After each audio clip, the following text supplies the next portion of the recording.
হরে কৃষ্ণ। নমস্কার বন্ধুরা, রাধারানীর রান্নাঘরে আপনাদের সবাইকে স্বাগত জানিয়ে আমি আবারও চলে আসলাম একটি নতুন রেসিপি নিয়ে। আজকে আমি অরহরের ডাল রান্না করব। এই দেখুন, এখানে আমি 200 গ্রাম অরহর ডাল নিয়েছি। এখন এই ডালটাকে আমি ভিজিয়ে রাখবো। এইখানে আমি যাতে হাতটা সহ্য হয় সেরকম উষ্ণ উষ্ণ একটু গরম জল নিয়েছি। এই জলের মধ্যেই ডালটাকে ভিজিয়ে রাখবো। আপনাদের হাতে যদি কম সময় থাকে এরকম উষ্ণ উষ্ণ গরম জলের মধ্যে ডালটা ভিজাবেন, কম সময়ের মধ্যেই এই ডালটা ভিজে যাবে। আমার হাতে একটু কম সময় আছে তাই আমি উষ্ণ গরম জলের মধ্যে ভিজালাম। এখন ডালটাকে একটুখানি জলের সঙ্গে এইভাবে মিলিয়ে ঢাকা দিয়ে আমি 30 মিনিট রেখে দেব। আর আপনারা যদি ঠান্ডা জলে ভিজান তাহলে 1 ঘন্টা রেখে দেবেন। তো ফিরে আসছি 30 মিনিট পর। ডালটা ভিজিয়েছি, 30 মিনিট হয়ে গেছে। এই দেখুন কতটা ফুলে গেছে, ডালটা ফুলে মোটা মোটা হয়ে গেছে। আর এই দেখুন নরম হয়ে গেছে।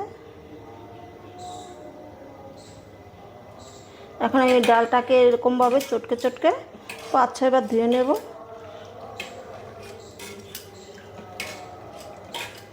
ডালটাকে আমি ধুয়ে নিচ্ছি।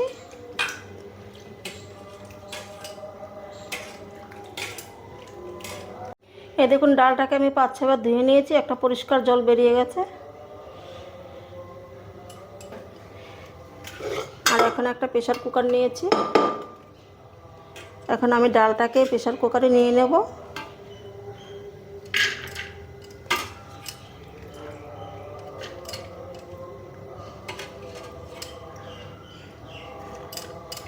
নিয়ে আমি জল দিয়ে ডালটাকে সেদ্ধ করে নিচ্ছি। এই দেখুন ডালটা আমি সেদ্ধ করে নিয়েছি। এরকম গোটা গোটা থাকবে কিন্তু সেদ্ধ হয়ে যাবে। আর এদিকে আমি একটা ননস্টিকি প্যান বসিয়ে দিয়েছি। তেলটা গরম হয়ে গেছে। এখন আমি একটা শুকনো লঙ্কা ভেঙে দিয়ে দেব আর 2টো তেজপাতা দিয়ে দিচ্ছি।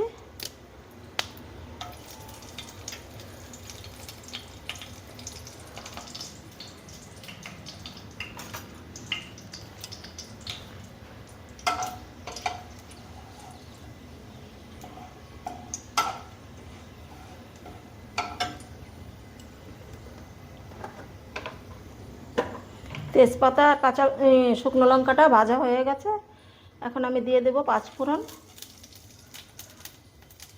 আর একটু কালো জিরে।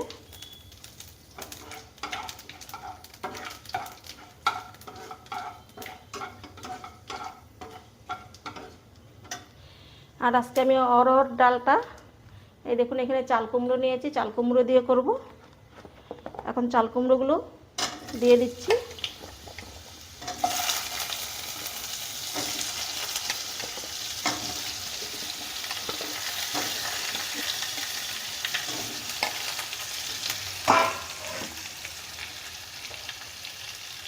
একটু লবণ দিয়ে দিচ্ছি, তাহলে তাড়াতাড়ি মজে যাবে।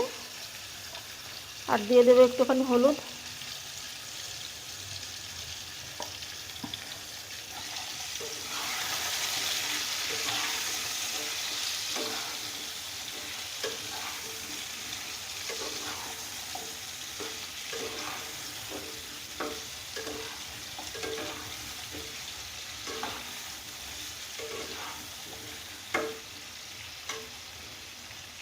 তিনটে কাঁচা লঙ্কা চিড়ে রেখেছিলাম, দিয়ে দিলাম।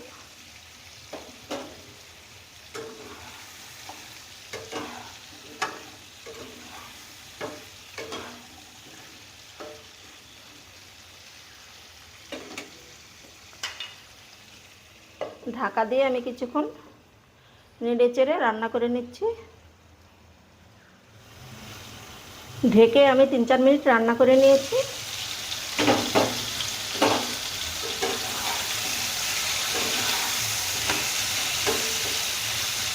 চাল কুমড়োগুলো অনেকটাই মজে গেছে।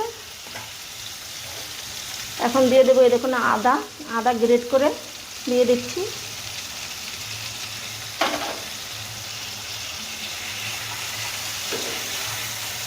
আবারও কিন্তু আমি 2-3 মিনিট এইভাবে আদার সঙ্গে আর চাল কুমড়োর সঙ্গে এভাবে মিশিয়ে রান্না করে নেব।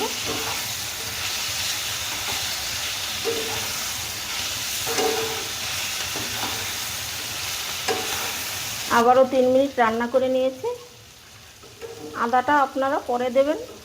আদাটা আগে দিলে কি হয়, বেশি ভাজা হয়ে যায় আর খেতে অন্যরকম লাগে। আর অরহরের ডালে আদার পরিমাণটা একটু বাড়িয়ে দেবেন। এখন আমি ডালটা দিয়ে দেব।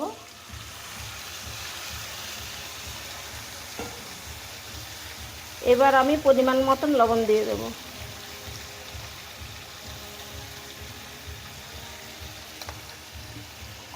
আর দিয়ে দিচ্ছি হলুদ।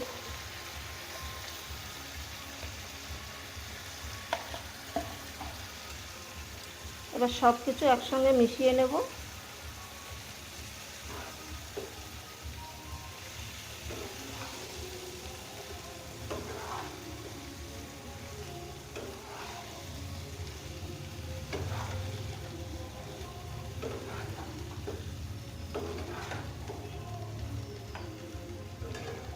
আবারও আমি 3-4 মিনিট একটু কষিয়ে নেব সব কিছু একসঙ্গে।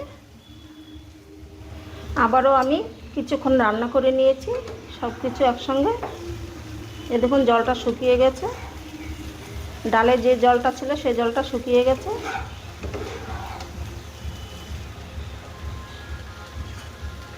এখন আমি পরিমাণ মতন জল দিয়ে দেব।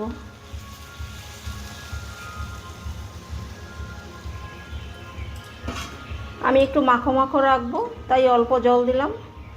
আপনারা যদি একটু পাতলা খেতে চান তাহলে আর একটু জল বাড়িয়ে দেবেন।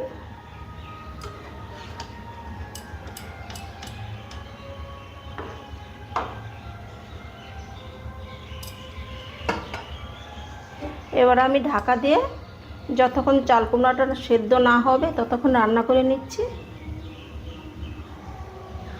ডালটাকে আমি মিডিয়াম আঁচে 8-9 মিনিট রান্না করে নিয়েছি। এই দেখুন। আর একটা আমি আপনাদেরকে দেখিয়ে দিচ্ছি যে চাল কুমড়োটা সেদ্ধ হয়েছে কিনা। আমি একবার দেখেছিলাম যে সেদ্ধ হয়ে গেছে। মাঝে মাঝে একবার নাড়িয়ে দেবেন ঢাকনাটা। এই দেখুন কি সুন্দর সেদ্ধ হয়ে গেছে।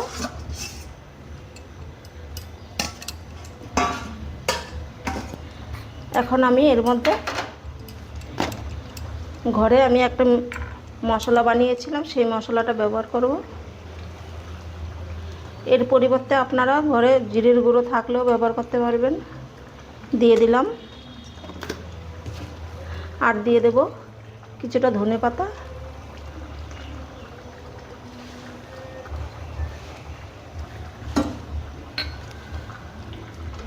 এবার আমি মিশিয়ে নামিয়ে নেব।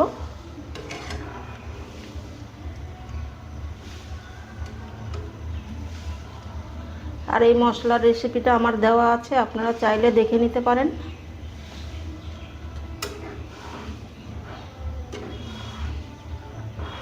এই মশলাটা দিয়ে রান্না করলে দ্বিগুণ স্বাদ বেড়ে যায়। আপনারাও এভাবে বাড়িতে মশলাটা বানিয়ে নেবেন। দেখে মিশানো হয়ে গেছে।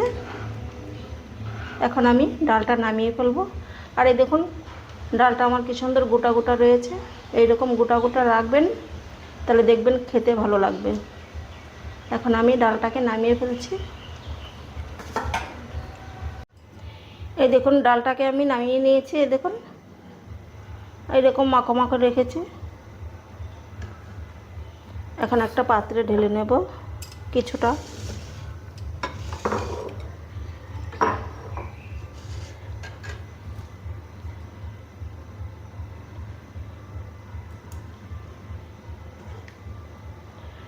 এই ডালটা আপনারা রুটি লুচি সবার সঙ্গে খেতে পারবেন।